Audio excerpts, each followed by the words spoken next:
Bismillahirrahmanirrahim. Assalamualaikum warahmatullahi wabarakatuh.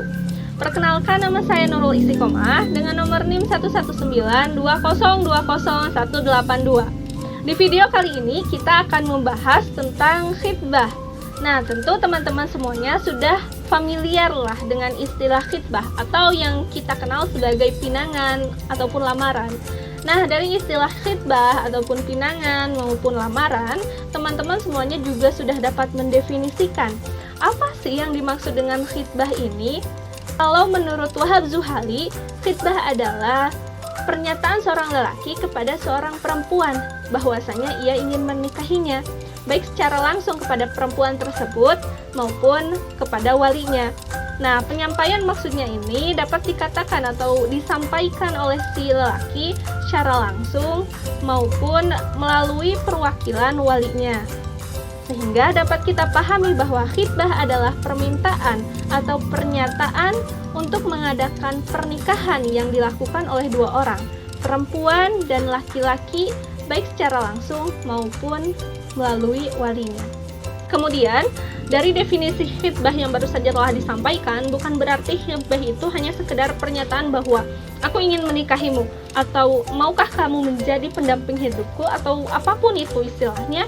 Tetapi ya, di dalam khitbah itu ada yang dinamakan dengan syarat-syarat khitbah, yang mana alangkah baiknya syarat-syarat ini dapat dilalui terlebih dahulu. Apa saja sih yang termasuk ke dalam syarat-syarat khitbah? Yang pertama, ada yang dinamakan dengan syarat mustahsinah.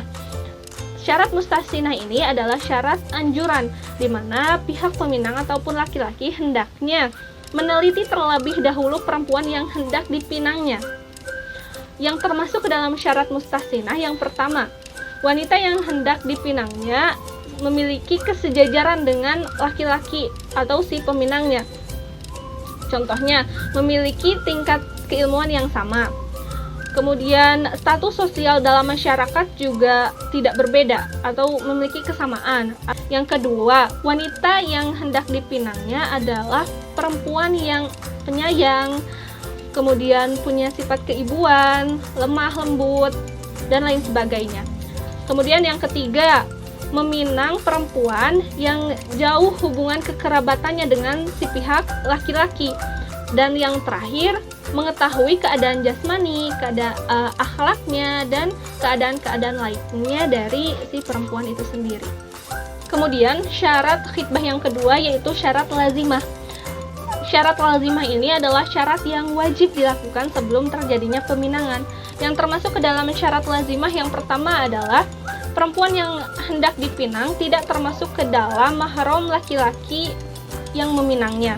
Yang kedua, perempuan yang hendak dipinang belum dipinang oleh orang lain, kecuali laki-laki yang tadinya meminang si wanita ini melepaskan pinangannya, ataupun laki-laki yang meminang si perempuan ini memberikan izin kepada si perempuan untuk dipinang oleh orang lain.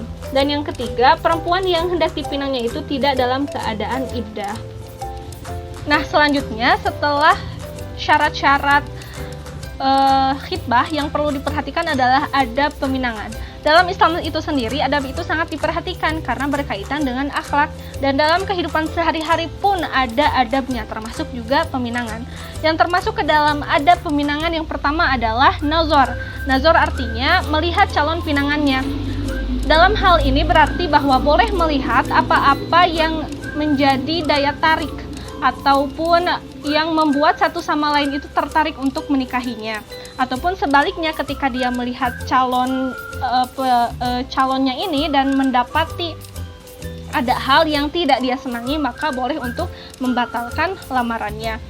Tapi perlu diperhatikan bahwa nazar ini hanyalah keringanan syariat yang diberikan bagi orang-orang yang hendak melamar, sehingga ketika telah diputuskan bahwa dia akan menikahinya ataupun membatalkan lamarannya, hukum awal melihat orang yang bukan mahram itu adalah haram.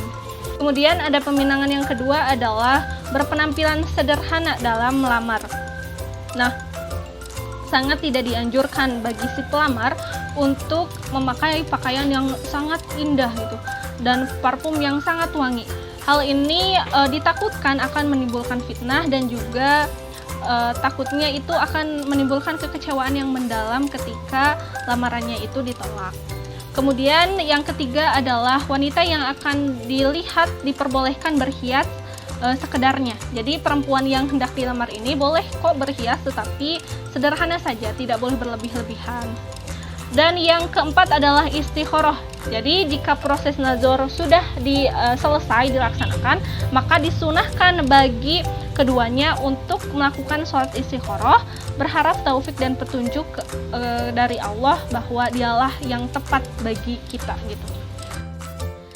Kemudian ada peminangan yang terakhir, yang kelima adalah sederhana dalam mahar. Alangkah baiknya tidak menetapkan target mahar yang tinggi kepada si peminang, karena sesungguhnya keberkahan seorang perempuan itu terletak pada murahnya maharnya.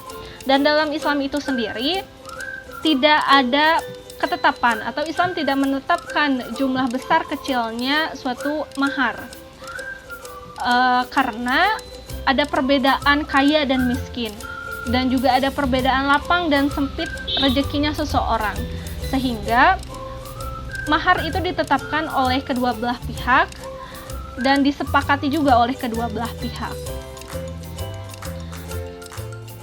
Dicukupkan sekian penjelasan tentang khitbah ini. Semoga ilmunya bermanfaat dan teman-teman tidak merasa puas akan penjelasan dari video ini, sehingga teman-teman terus mencari ilmu-ilmu di luar sana gitu. Mohon maaf apabila ada kesalahan. Wabillahi taufiq wal hidayah. Wassalamualaikum warahmatullahi wabarakatuh. Terima kasih.